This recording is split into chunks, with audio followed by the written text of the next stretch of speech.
Hello friends, welcome to my channel Engineers Planet. Today I am discussing the topic of definitions of phases. Means हमने पुरानी अपनी video में compiler के phases के बारे में पढ़ा था. आज हम उनकी डेफिनेशंस के बारे में यहाँ पे डिस्कस करेंगे. फर्स्ट फेज़ हमारा था लेक्सिकल एनालिसिस, सेकंड फेज़ था सिंटेक्स एनालिसिस, थर्ड था सिमेंटिक एनालिसिस. इसी तरीके से नेक्स्ट फेज़ था हमारा intermediate code generation, next code optimisation and last था कोड जनरेशन. इसी में ही हम error handler and symbol table भी यूज़ करते हैं.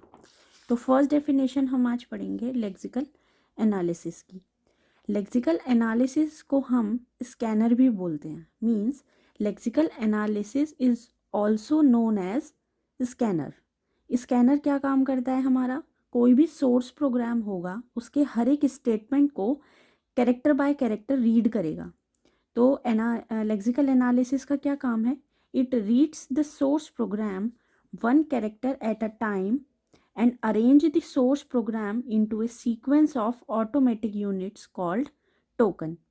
मीन्स हमारे सोर्स कोड में से एक एक कैरेक्टर एट अ टाइम वो रीड करेगा, उन्हें सोर्स प्रोग्राम में अरेंज करेगा एक ऑटोमेटिक यूनिट्स की फॉर्म में, जिसको हम टोकन कहते हैं. जस्ट लाइक अगर मैं यहाँ पर लिखूँ इंट ए कॉमा बी सेमी कोलन, तो हमारा जो कंपाइलर है वो इस फेज़ में क्या करेगा? लेफ़्ट टू राइट स्कैन करना शुरू करेगा. सबसे पहले उसे मिलेगा एक कैरेक्टर आई, नेक्स्ट उसे एक कैरेक्टर मिलेगा एन, देन उसे एक कैरेक्टर मिलेगा टी, उसके बाद में उसे एक स्पेस मिलेगा. जब वो इस स्पेस को मिल जाता है देन वो आई एन टी मीन्स इसको एक ऑटोमेटेड टोकन बनाएगा जिसको हम फर्दर आगे यूज़ करेंगे. जस्ट लाइक अब हमारे पास नेक्स्ट है ए, इसको भी वो एक ऑटोमेटिक यूनिट बनाएगा जिसको टोकन बोलेगा. ऐसे ही यहाँ पर यूज़ हुआ है कॉमा, कॉमे को भी वो एज अ टोकन यूज़ करेगा. नेक्स्ट उसे मिलेगा बी, उसे भी एक टोकन बनाएगा. नेक्स्ट उसे मिलेगा सेमी कोलन, उसे भी वो एक टोकन बनाएगा. इसी तरीके से पूरे प्रोग्राम को लेक्सिकल एनालिसिस क्या करता है? स्कैन करेगा. स्कैन करने के बाद में उसमें से टोकन्स को आइडेंटिफाई कर लेगा.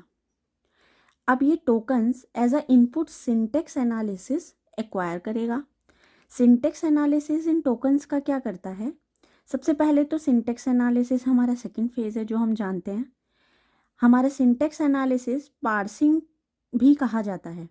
तो पार्सिंग का क्या मतलब होता है कि हमारा जो टोकन्स हमें मिले उन्हें हम एक डायग्रामेटिक रिप्रेजेंटेशन में परफॉर्म करते हैं. In this phase expression, statements, declaration etcetera are identified. Means expression जो भी स्टेटमेंट्स होंगे, जो डिक्लेरेशंस होंगे, जस्ट लाइक इंट हमारा एक पर्टिकुलर टर्म है, स्मॉल ए एक पर्टिकुलर टर्म है, जिनको हम सी लैंग्वेज या किसी भी अनदर लैंग्वेज में हम एक्सप्रेशन, स्टेटमेंट या डिक्लेरेशंस वगैरह बोलते हैं, उसमें आइडेंटिफाई करेगा by using the result of lexical analysis, जो कि रिजल्ट होगा लेक्सिकल एनालिसिस का. After that syntax analysis is aided by using techniques based on formal grammar of the programming language. आपने ऑटोमेटा सब्जेक्ट पढ़ा होगा जिसके अंदर हम फॉर्मल ग्रामर्स का यूज़ करते हैं. उन फॉर्मल ग्रामर्स के थ्रू ये सिंटेक्स एनालिसिस इन सारे टोकन्स को आइडेंटिफाई करेगा कि ये एक्सप्रेशन है या स्टेटमेंट है या डिक्लेरेशन है. आफ्टर दैट इनका एक सिंटेक्स ट्री डिज़ाइन करेगा जो कि हमारे प्रोग्राम का करेक्ट सिंटेक्स बताएगा. जैसे आपके पास कोई स्टेटमेंट है A equal to B plus C semicolon. अब इसके लिए हमारे पास A B C plus plus equal to हमारे कुछ ऑपरेटर्स होते हैं. ए बी सी हमारे एक्सप्रेशंस हैं जो कि हम अपने प्रोग्राम में यूज़ करते हैं. तो इनको वो इस तरीके से कुछ एक डायग्राम आपको बना करके देता है.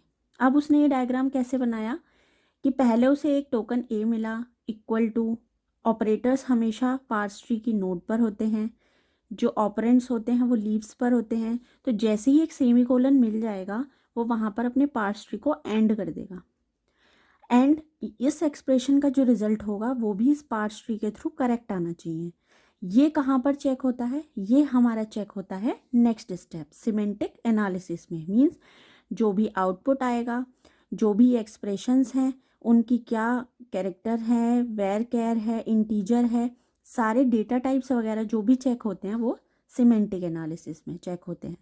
तो सिंटेक्स एनालिसिस का क्या काम है, जो टोकन्स आए उनके लिए एक पार्स ट्री जनरेट करना और सिंटैक्टिकली चेक करना कि इनमें कोई एरर तो नहीं है।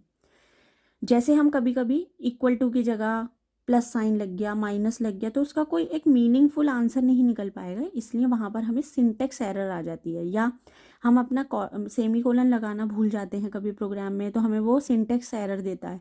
तो ये सारी एरर्स कहाँ फाइंड आउट होती हैं, हमारी सिंटेक्स एनालिसिस के अंदर फाइंड आउट होती हैं। इसके बाद में आता है सिमेंटिक एनालिसिस। ये हमारा एक थर्ड फेज होता है कंपाइलर का। This phase make sure that declaration and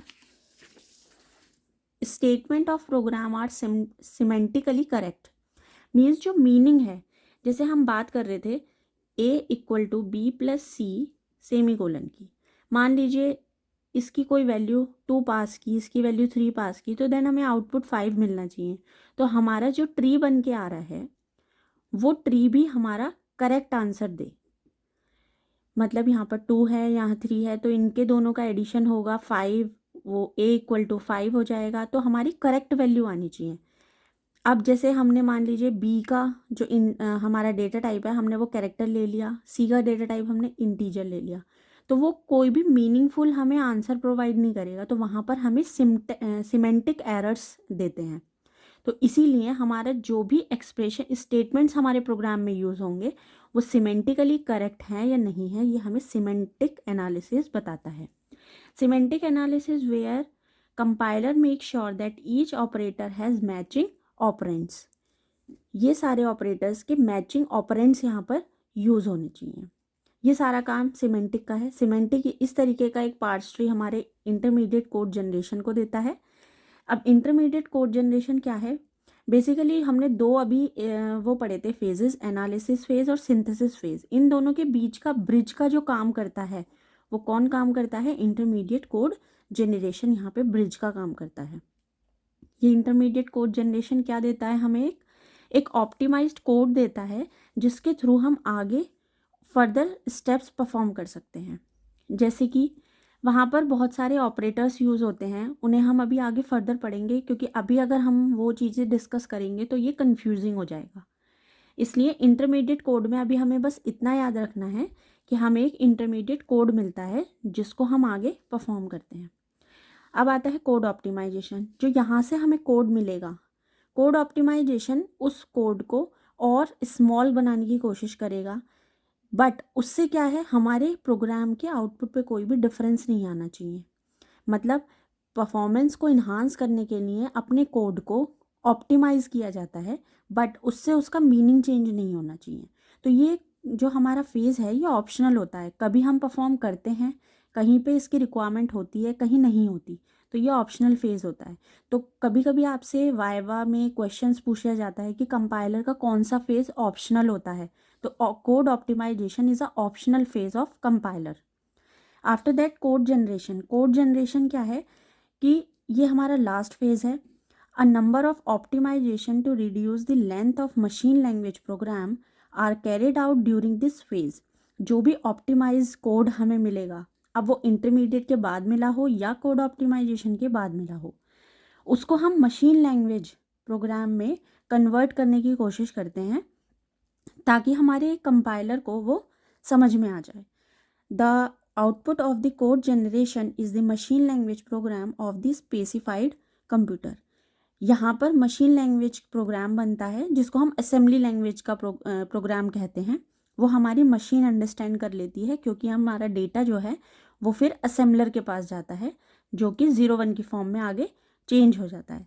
तो कोड जनरेशन हमें एक असेंबली लैंग्वेज का कोड प्रोवाइड करता है जो हमारी मशीन अंडरस्टैंड कर ले। इसके बाद में हमने अपने कंपाइलर के फेजेस में दो चीज़ पढ़ी थी, एक एरर हैंडलर पढ़ रहे हैं और एक पढ़ी थी हमने सिंबल टेबल।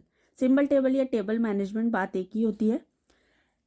इन दोनों का यूज़ क्या है, this is the portion to keep the names used by the program and records essential information about each.